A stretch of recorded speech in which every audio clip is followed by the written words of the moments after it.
No, no, no, no, no, no, no. Hang on. Swapping it out.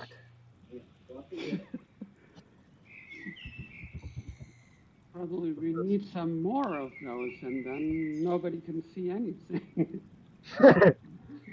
Yes.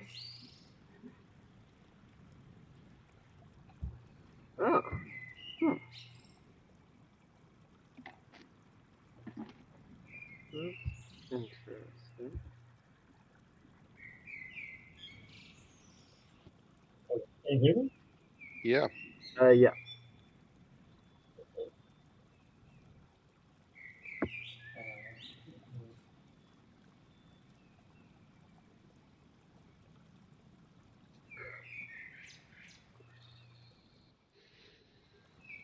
Mm.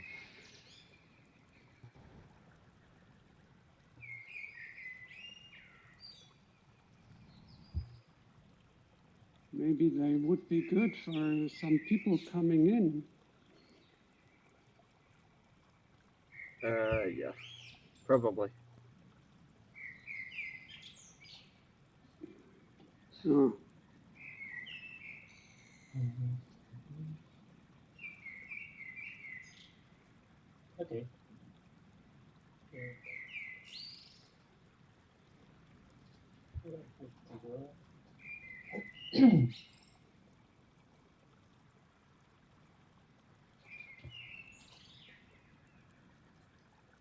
All right.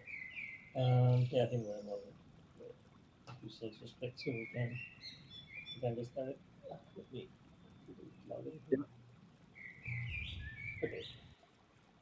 Um, yeah, I think I mentioned last week that I was working on. Uh, I was working on the fixes, like push on most of them. There's something that needs to be broken, but yeah, I will take a look. Probably it's not a big thing to fix, so probably I can fix that tomorrow. So yeah, I mean, I guess I hope like people start like testing the new loader more now that it's a bit more uh, feature rich and like on par with the old loader, or almost on Mm-hmm. par. Some things are still missing, Hmm. but the most important things I believe they're there. Um, so yeah, I've been after that I've been spending some time working on the add-on implementation. So as I mentioned, because I think there's people that maybe weren't here last week, so I was just say it again. Like the plan is um to make behavior graph. So behavior graph is now a branch, which is a fork of the main branch for like a few couple months ago, probably now. So the idea, so now we have these two branches, and well, the whole behavior graphs code is quite apart from the main branch. So it's like it requires a few updates on the core, but all the logic and most of the logic of the behavior graphs there is in one in this folder, which is like the behavior graphs folder in the main branch. So since a while ago, we have this idea of making a plugin system, so you can create plugins for apps without needing Cool. to need to fork the client and update, like change the client code, and if you want to integrate someone else's updates because then maybe there's some other fork that has some cool feature, then you have to merge that branch with your branch, like probably solve a lot of merge conflicts, clean up the code, and then just like push your changes with your feature plus the other feature. So it's not really a good way to extend the the client. So the idea of this add-on system is that you can uh, create your own add-ons and install them in your client, and that add-on will just work. It will run that code on the client, using the current BTCS system, and then you can easily integrate a number of different features that are living in different repositories, and you just do an npm install of this repository or this module that is already published, and then you have that feature integrated. So that's the idea behind the add-on system. And that's the work that I've started. So hopefully I can, during this week, my plan is to have some like basic add-on system, and then next week migrate the behavior graphs code and separate it from the main branch and put it in a repository, in an independent repository as a plugin, as an add-on, and then just add that add-on as part of the main client, because it will be part of the main client. So that's the roadmap sort of. I spend this week like finishing the initial version of the plugin system, and then the week after will be migrating the behavior graph add-on, and then we will have like a core clients repository. Uh, we have and also like a types repository, which basically the interface for reading add-ons and interfacing with the Hubs client core. And then we'll have different plugins. One of them will be the behavior graphs plugin, but hopefully it's people that want to implement features as plugins, and then you will be able to just add those plugins in your client as a node module. Um, so, well, we're not saying plugins be parts of the visual system.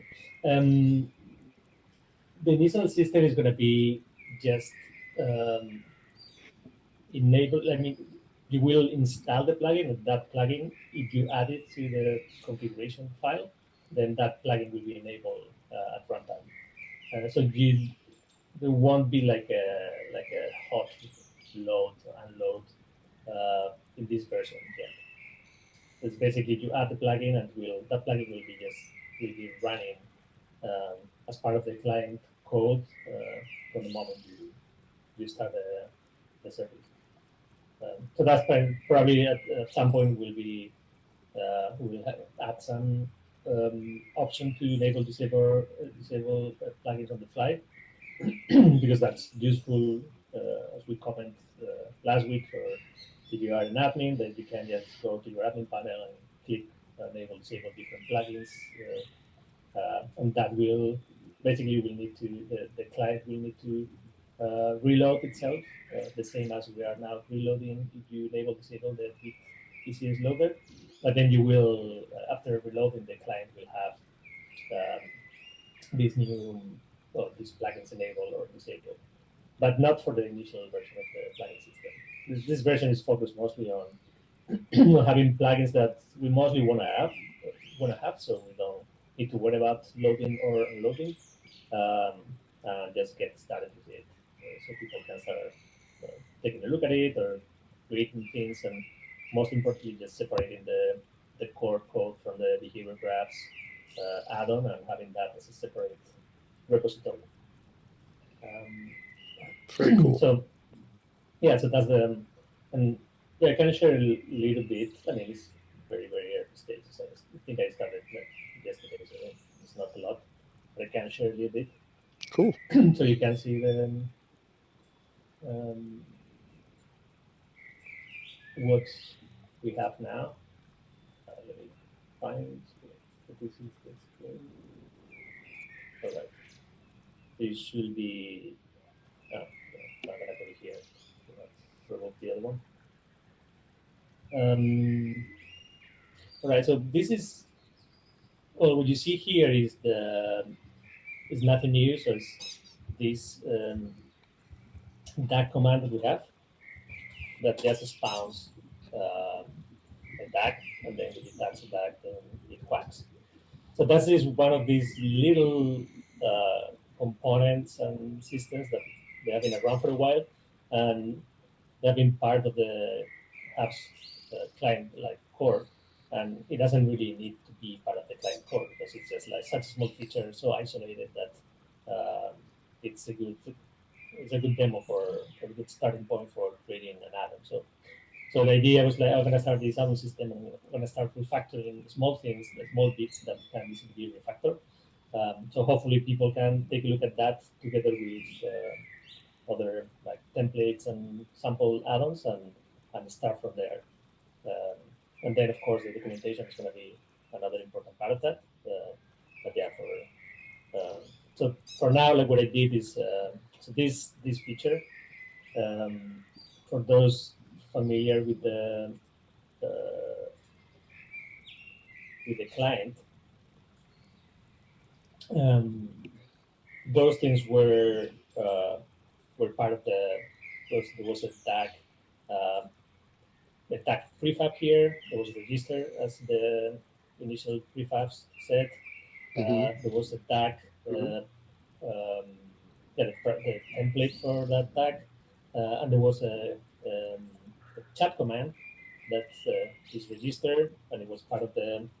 So it was registered here. So here we have all the registered chat commands in message dispatch, and then well, in case the command is fly, grow, string, leave. So we have this all tag, and here it used to be like the tag.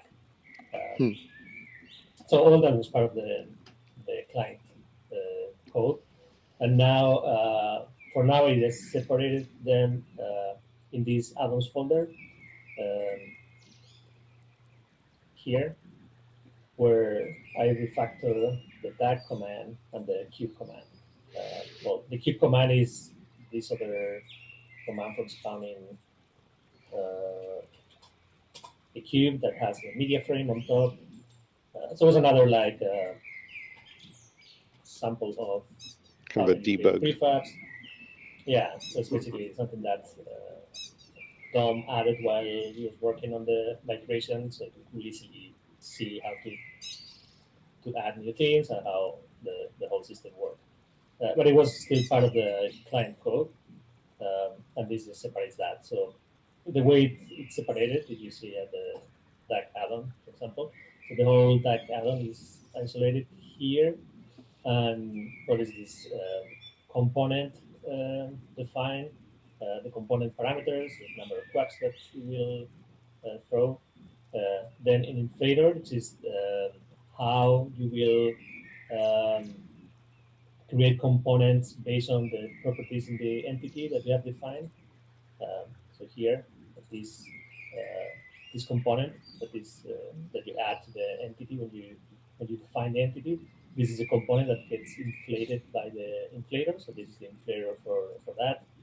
This is just a helper function, and then here is the system. So basically, the system says like, oh, whenever there's like an entity with a quack component that is held, then well, you play a sound. This is the chat command. So it's essentially like the code that was here just moved here. Got it. And then this is the whole registration system. So the way the add-on system works is you just will be called this on init um, function when the system is initialized. And then from there, you can start registering your system, inflator, prefab, chat commands, UI. Um, One of the things that probably will add pretty early on it will be the ability to add new items to this toolbar menu here down, Hmm. or adding panels up here. So we have the objects panel, people's panel. This is here's the back panel that will be part of the behavior graphs. Well, not sorry, this is part of the core, but you can add a new panel here also. So probably those two things, the top side panel bar and the bottom toolbar will be part of the initial release also, adding buttons there. So And with the more this, menu. sorry, And the more menu. People will probably uh, want to add stuff to that. yeah, probably that also. So there's the yeah, and then well, as I mentioned, it's pretty simple. So you get call on init, and then you start registering Yep. the system. So you register the quack system. You have like different system orders. They have like a menu here with all the different system orders. You can register an inflator for JX or for a common inflator or a GLTF inflator, and you specify the inflator. You can register the prefab, so this the tag prefab.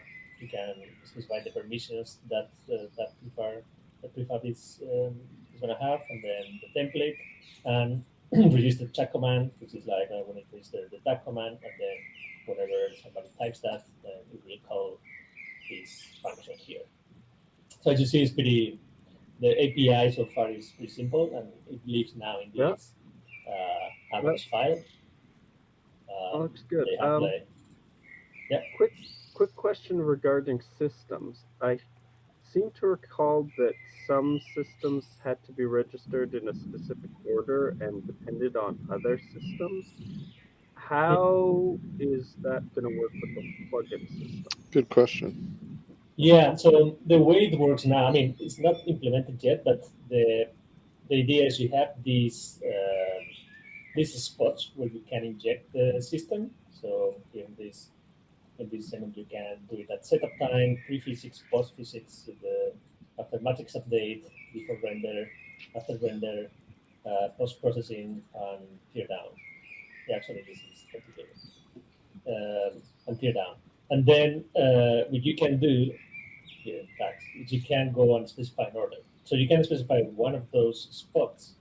So you will just add it at the end of that spot, or uh, you can specify a specific number. So if you, for example, you could be getting with the API, you could be getting the order of that specific system and just increment it in one or specify like after these, and then that will inject that after that system. So there will be a way to specify that you want something after some other service using this order and some helper methods to get the order of one system. So will be something like order. So will be a get order from this system, and then uh, increment one or whatever, something like that, or specify like after, or maybe it will be easier like something like after and specify the name of the service, and that will inject it right after that service. But yeah, this is the first iteration. So you just we will inject the system in that spot, and it will be injected at the end of whatever has been before. So if there is an add-on that adds itself to post physics, and then this one is registered after, then this one be executed after the previous one. So it will be based on registering order at the initial one. But there probably will be some way of specifying that, so you can inject it in a specific spot, or before or after some service. Yeah, so This gives me such a better sense of why you wanted to do this work. I totally get it. Like, that's really, really cool. yeah. Well, as I mentioned, the idea mostly is we have so many things that, like these two things, like the cube and DAC, or that they are not really part of the core. The core should just provide the basic functionality and some good interface so you can extend it. And now with BTCS, that's much easier. And also, like we have done this migration.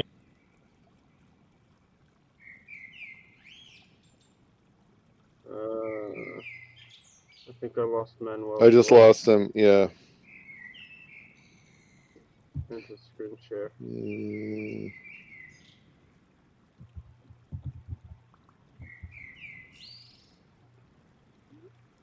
Oh. He probably just disconnected. Yep. Well, yeah, this seems like it's going to be really good. And Very, it'd be good for examples as well. yeah, very helpful. Yeah, it's a much lower commitment than like knowing you have to like alter all the original code and yeah. Yeah, that's my expectation is like. Oh, my expectation is like, well, first we don't have a lot of documentation about how to extend the client. Well, we have some, but not enough. But I think it can be overwhelming to suddenly start like diving into the whole client code just to extend something. And if you have Hmm. like an API that is well documented, um, then you can just focus on using that API. You don't need to dive into the Oh man, I lost him again. wait. Oh wait, you're still there. Okay.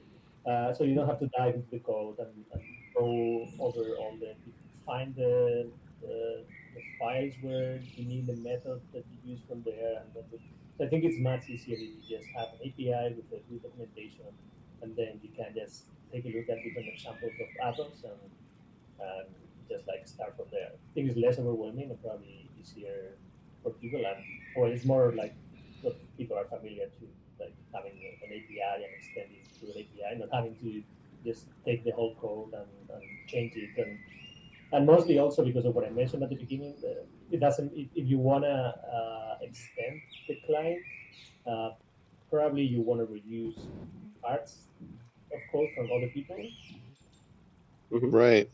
have merge code. Can you hear me now? Oh, since my headphones are doing really weird things. They're Uh, like popping in and out occasionally. yeah, that's yeah, it's like better headphones. Can you hear me now? Yep. Yeah. Let me switch my. Yeah, it's just like I don't know why the Bluetooth just disconnects. But anyways, so yeah, the other reason, the main most important reason is what I mentioned about extensibility and sharing code. Because right now it's sharing features, and I think a lot of you have extended the client at some point. I don't think Vitek is here today, but I think he's been doing a lot of client extension, like 14, or now he's working with the Hmm. behavior brands, so he has to like for the whole client and update, like if he has features already implemented in his brands, he needs to merge that brands of behavior graphs with these brands, and both branches are based on a different point in time. So that means that you can't even have an updated um, you can have the latest changes from master, but also the behavior graphs code, because that means that you have to rebase and fix a lot of conflicts and a lot of stuff. So I think it's good to keep them separated so the client uh, can evolve apart from behavior graphs, and then you can use behavior graphs in different versions of the client. You don't have to be like attached to this one version of the client that is the one that we use to fork it and it hasn't been updated or whatever. So I think there's a lot of Yeah. advantages on moving behavior graphs to the plugin. Um, and so yeah, that's also one of the main reasons. Yeah. So yeah, Totally hopefully great. it will encourage people to move to BTCS, and also I'm planning to publish as part of the initial version of the add-ons. Yeah, all these small bits of these, well, as many things in the core that are not really part of the core and they can be refactored into an add-on, like the cube, chat command on the back, or I think there's quite a few things that can probably be rebased. So the client is minimal, or as minimal as possible, and then the rest is just add-ons that you can add to extend it and do things. I think there's Hmm. something that it will be nice to move and make them an add-on, but they're a bit more entangled in the core right now and will require some like deeper refactoring. Um, so probably not part of the initial version of the add-ons, but yeah, at least having like a few small add-ons plus behavior graphs, some templates for creating add-ons. that's Hmm. that will be part of the first release. So, can you give us an example of what you mean that might we might want as an add-on, but might take a little longer, might be more difficult? Yeah, for example, the camera. Um, I think Oh, but like Hmm. the camera tool. yeah. So the camera tool. Uh, so all these. Well, for example, for media. I mean, let me open this placing menus. So, for example, uploading media. That could be an add-on, but I think that's really entangled into the client core or the camera or the pen. Basically, all these things could be add-ons, but some of them they have some implications, like the GIF has part of this menu, so that will require that you can also inject things in the media menu. And I was Mm-hmm. implementing that at the beginning. The camera, I think there is like camera codes all over the client. So you go to um, yeah, this is the camera prefab. So this probably could be easy. I mean, the prefabs can be always be refactored easily.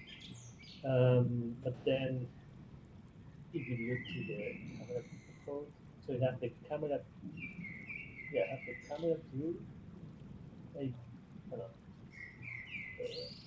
Or maybe this one is maybe not that difficult. I will take a look. Maybe if it can be refactored, I would like to make it happen because it's a good example. And Mm-hmm. but I for for what I remember, I think the camera has some, there's some code here and there that is like relying on um, this relying on the camera uh, or some code that is checking something on the camera directly.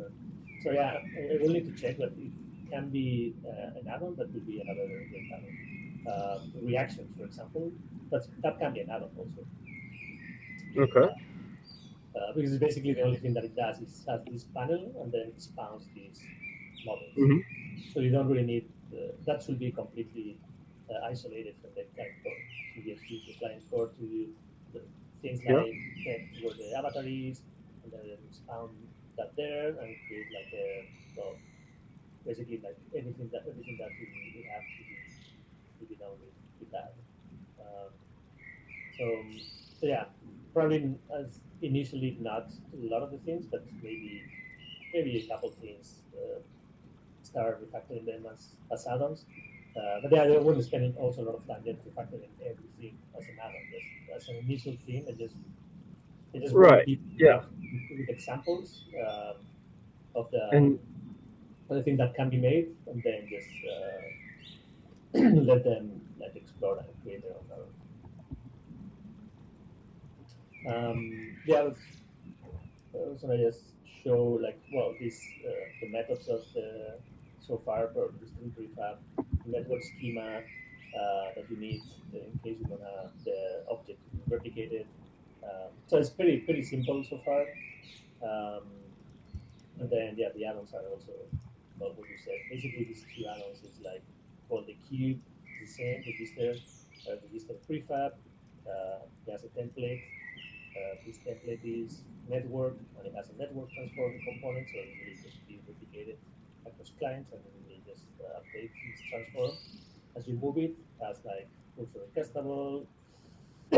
Sorry, so you can grab it. It's floaty. So here you have all the different components, and also it has the system, the chat command. It doesn't have a system because you don't really need one. Sorry, excuse me. Oh, oh man. I thought it right. Yeah, so well, this is the initial two prefabs, and then what I've been working on in parallel is this types definition. So you can just use these types to interface with the client and develop. So I've been refactoring a lot of the types that are already out of the hubs core, so that we can use them from external modules. So yeah, for example, all the so this is part of the types of the add-on interface or the system system. So this goes together with a lot of other types from the hubs client that you will need when creating add-ons. And then that will be published as part of the initial add-ons for these two, so you can just. So then this is an example of an external not the module, which is an add-on. So here you can see that, well, basically I did the same but with a sphere. So you can spawn a sphere, it has like a sphere prefab that is like copy pasted together because it's like trying to create an add-on out of this. But yeah, the idea behind it is like you can just go and do this, import the apps types, and that will bring the interface for the apps client. And then from here, then we can do things like this. We can import, for example, this is for the apps world, the avatar port node. So when you execute the command, you can get the avatar object. You can create the network entity for the sphere, and then you just place this new object in front of the avatar. So yeah, so we'll have types. We will need to use also three types because we probably need to interface also with 3GS. But yeah, basically you will need the BTCS types, the three types, and the apps types, and you should be able to do anything that you need with those. And also you can import your own. You will be able to import your own modules if there are something that requires a module that you can in your add-on. You will be able to have other dependencies, add the dependencies, and then use those for the add-on. So this will be the house test add-on, which will be like hopefully like the template for that people can just like clone and just start like changing and updating and creating their own add-ons. So we like this part, the template test add-on, the apps types, and then just the main client code. Okay. And then So how would from the client code, then you will just install from doing a npm install and just like reference that GitHub repository or a published node, which is an add-on, and then we'll add the add-on to the client and you can deploy the client. Yeah. wait? Yeah. So how are you installing this, and what is this for? Which thing? Sorry, how are you installing this in hubs, and like, what is this for? I mean, you mentioned branch, like going between different Git repositories, and Oh like, yeah, no, I mean that. For example, if you wanna install, I'm not sure if you can see my screen, but so you want to install an add-on. Basically, you will be going to your client and doing an npm install, and then you will specify here your add-on. So my that's oh, so this would be how other people would install your yeah, add-on and distribute yeah. it. So the idea Ah, is that it will be an ecosystem of add-ons, and then there will be, well, right. let's say Yep. you go to the node npm registry and look for apps add-ons, and then you will have a list. Um, the same as you go to the npm repository, you can look for like um, any platform add-ons, like the storybook, for example. You can look for the storybook and then the art tag, and then you will have a list of a lot of like, let's say like so you look for like storybook, for example, is a very popular library. So here you can see that you look for this tag, the keywords storybook, then you have like all these storybook related add-ons that people have created.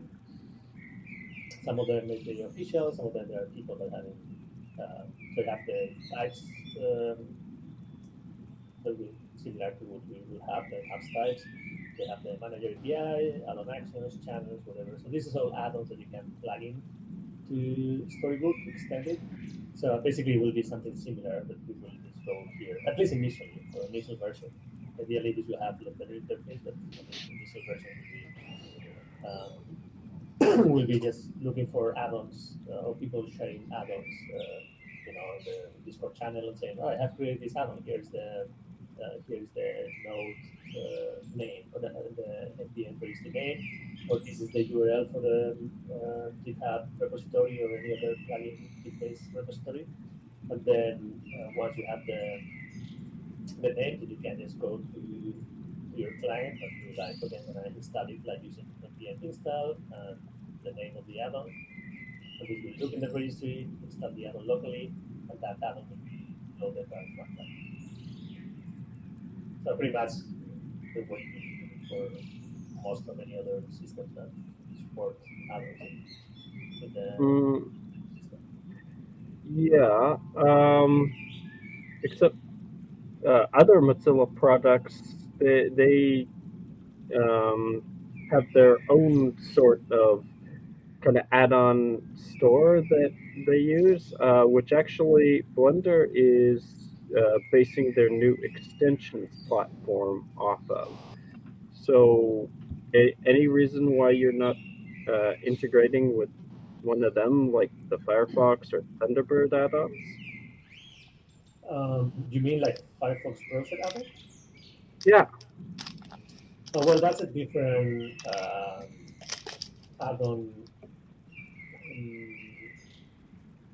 I mean, it's a different add-on interface. It's like a specific browser add-on, and that store is just for browser add-ons. This is not a browser add-on. It's like Right. a But I mean, there's one for Thunderbird. I think they're different stores. Um, so I'm guessing there's kind of a store template that you kind of spin up. Maybe I'm wrong on that. Yeah, I haven't really looked into it. I just, at least for starters, I was thinking of this because it's the most simple thing and doesn't require infrastructure. I guess, yeah, I mean, I guess ideally at some point there would be like some sort of store like this. I think one difference is like when you these stores, you go with the browser there, and then when you install, they call it like some API, and the interface with the browser that they install that same in the browser. But the Hubs client is not really, so you have to install the add-on on the client code and deploy that client code. So it's not that you can install it in Hubs while you are in the Hubs. You need to install it, Uh, the Hubs yes, not source code. And so not initially, but I'm hoping eventually it'll be as easy as picking a scene. yeah, maybe could be at some point, but at least for this initial version, it's gonna be keep it simple. So the idea is just people can easily extend the core and using node modules is like the most popular way probably of like where you have a web service using node modules is pretty much the way. That's pretty easy. So I think it will be a simple way for people to share code and install add-ons. And then you have a discovery system for those add-ons, some sort of like a yeah like a store like a Firefox add-on store. Then that would be better, but probably for starters this is enough. Okay. Yeah. Well, I say awesome. That's great. Yeah, I mean, hopefully, I hope it at least it works for helping people to and extend their clients in the easier way as it is now. Um, Well, doing this on the earlier side, I mean, not early for hubs, but early for, further development, behavior graph, all that stuff, like makes a lot of sense. Cause like, I think the further we got from, like you said, like the behavior graph code getting further and further from main and was eventually going to be a problem, right? Like, and that would go for any development, like of any kind of new system. So doing it this Yeah, way is really smart. yeah, and also you can install. Yeah, you can have them separated, and you don't depend. You can have like a newer client, but with an older version of behavior graphs, or you maybe have like an older client that is customized, and then you want to use behavior graphs, you just plug it in, you don't need to rebase the whole. There's a lot of advantages of detaching It's code. even useful for testing, right? Like if there's some system that's causing an error, to be able to Yeah, turn it off and then see, oh no, it is that thing. Yeah. yeah, yeah. Definitely also for isolating code, Hmm. Mhm. it's very useful. Um, so yeah, so that will be the next thing. So yeah, not many updates this week about because that's more than just uh, working towards that integration. But yeah, well, if you have questions about this I said this is the early stages, so probably it's gonna be like a bunch of changes. I don't take it as this is the final version of anything. It's just like I just want Hmm. to show you like the general approach and the direction this is taking, and what is the goal, sort of. As I mentioned, the goal is that you can somebody shares this add-on, this node module, and then you install it, and then that will add a feature, and then you can add like 20 features, and that will extend the client with a bunch of new things. But uh, yeah, so I will keep on updating every other meeting with changes and things. That's great. Thanks, Manuel. Sure. Yeah, this is really good. Thank you. This looks very good. Yeah, I think it looks good. There's a lot of work, especially on the typing side. You have to create this types interface, so you have to expose basically the interface for the whole client, or not all of it, but a big part of it. So that's a lot of mostly copy pasting work of taking like refactoring APIs to. Um, but yeah, I Mhm. think it's just like a matter of time. Yeah. Yeah, but Um, so when behavior graphs is implemented, it doesn't sound like you're going to be doing any kind of like thing for experimental add-ons and like disable by default, since you're not doing an enabling and disabling system yet, an advanced one. So could we have the behavior graphs set behind a preference flag like the Bloom stuff is currently? Uh, because I think behavior graphs that they're wonderful, but I think a lot of stuff is going to be changing and breaking, and should still be changing and breaking as we figure out the best ways to do stuff. So just if we can kind of warn users about that from the get-go, I think that would be good. yeah, no, I mean, for the enabling disabling system, um, yeah, as I said, I didn't think about it because specifically for behavior graphs, well, first they only run if you have a sync with behavior graphs. So it's not like it's going to Yeah, break your whole client and the whole sort of whole instance. So that's not. But I mean, I think maybe we can expose like as I showed before, like as you mentioned, like adding items to here, maybe we could just add also items to the room settings, so you can add your own controls here to enable disable add-ons, and they will yeah, still be running, but then you will need to like do some sort of like flag to just not run the add-on if the user has disabled the add-on in the preferences, for example. So that can be something that we can do. yeah, I mean, yeah. more Actually, useful maybe a per room setting is good. yeah, more useful for other add-ons because, as I said, behavior graphs just only runs if the scene. as behavior graph. So you have the same with behavior graphs, but if you disable that preference, it will break.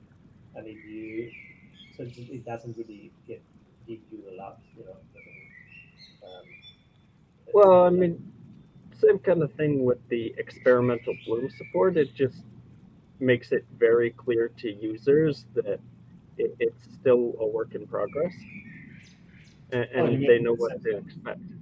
yeah, you mean like in the sense of mentioning that the plugin is still alpha version. Yeah. Yep. Yeah. Yeah, well, I mean, well, that's probably the best way of doing it is in the add-on repository. You have like a disclaimer, like this is still alpha, etc. So when people add the plugin, then they can see like, well, you have different ways of doing it. You can also add like a warning when you install the plugin in the console. So you install the plugin, it will be Well, but I mean, the behavior graphs add-on is going to be part of the main hubs, included by default, right? mhm. Yeah. But I mean, like in general for add-ons, like it's something that you Well, can do. yeah, yeah, that would be good. But for behavior graphs specifically, uh, I just think, like with the Bloom stuff, we want the regular users knowing that, and like scene creators and everyone just knowing that it's still in alpha and things are still going to be breaking as we're Yeah, figuring stuff out. yeah, yeah. We can try to find a good place to flag that. Yeah, I don't know what's the best way. Uh, maybe we can like show like a text like in the bottom right corner, for example, saying like uh, using behavior graphs alpha version whatever, or some warning here, like like in the viewport.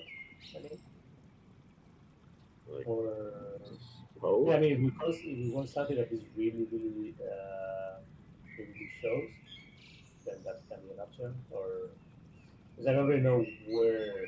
I mean, if you are using behavior graphs, what's the best way of showing you that you are using an well, alpha I mean, just look at how it's done for the Bloom thing in the preferences. um, in preferences? Yeah, Yeah, just go to Meskin. So you see how Bloom is done. Enable post-processing defects, yeah, it's really nice. experimental. It's just labeled there. That is off by default, Mhm. and so it's a per user enable. Now, Yeah, you might be correct that you might want it as a per room enable. That's something Dom didn't decide to do with the Bloom effect, and maybe it would have been better to allow room creators to have Bloom on or off. I don't know. Um, yeah, but I mean, Bloom is a client side feature, so the it's a rendering time sort of thing. So you as a client running the code, you can decide if and that doesn't affect the rest of the user. But behavior graphs is on and off for everyone in the group, so that yeah, it should, yeah. it should So help in preferences. So it should be more like so either like the new loader. Yeah, yeah, it will be something in the new loader, and then the yeah, admin the admin of the room could enable disable, and same as this, then when you apply, then you will need to start basically. yep, yeah. So Actually, having behavior graphs as a subproperty of the BDCS client, that might make sense. yeah, so it could add an API to add like room settings, and so add-ons can add room settings, and then you can have like flags here. I mean, switches here, or to enable disable add-on feature. Yeah, That could be useful, and maybe that would be really good. as an initial version. I mean, we'll just make this really polluted. You have a few add-ons and all of them, but it's not perfect, so it will be Yeah, so we can make that an API to add like a streets and the text. Then in that text, the behavior graph someone can have like behavior graph still in alpha or still experimental, usually Hmm. uh, their own risk. Yeah, Yeah, yeah, we can do that. That should be not complicated. that sounds great. Yeah. Uh, yeah, have any other questions about add-ons or otherwise we can jump on behavior graph stuff. If anybody wants to show things or ask questions about behavior graphs or if Jane, sorry, have something Yeah. to share. Cool. Any yeah, I'm up for questions or anything if somebody has anything.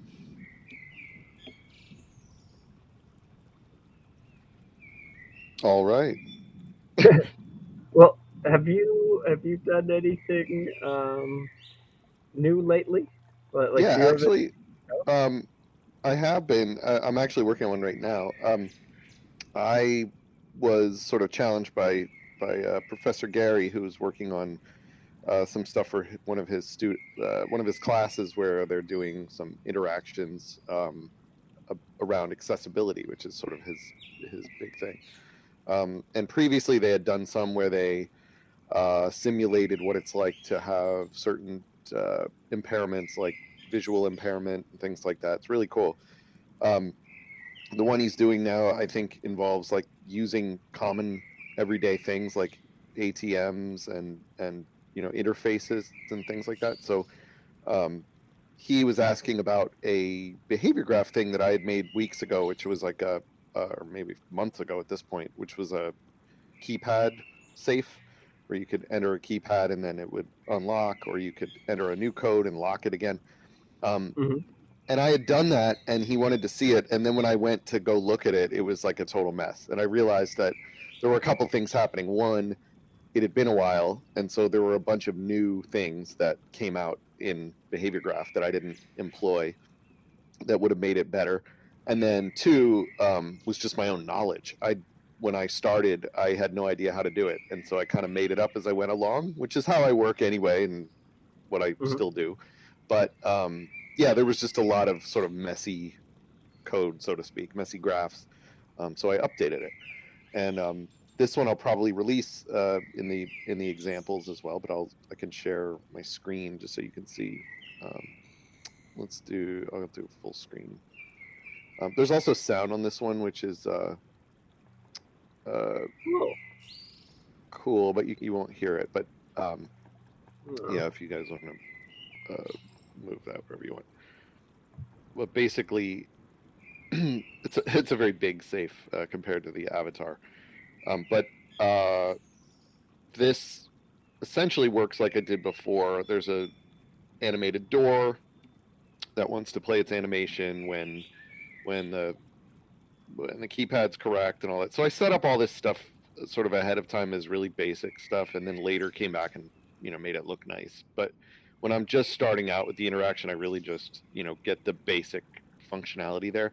And in fact, I didn't even really animate stuff in the beginning. I just made debug messages that said like, "You opened the door, good job," Um, hmm. but the difference was that when I first made this, we didn't have the ability to send data along with events. So for the keypad buttons themselves, um, it was difficult because I had to keep checking, like, hey, which button are you? Oh, well, if you're this button, then your value is 0.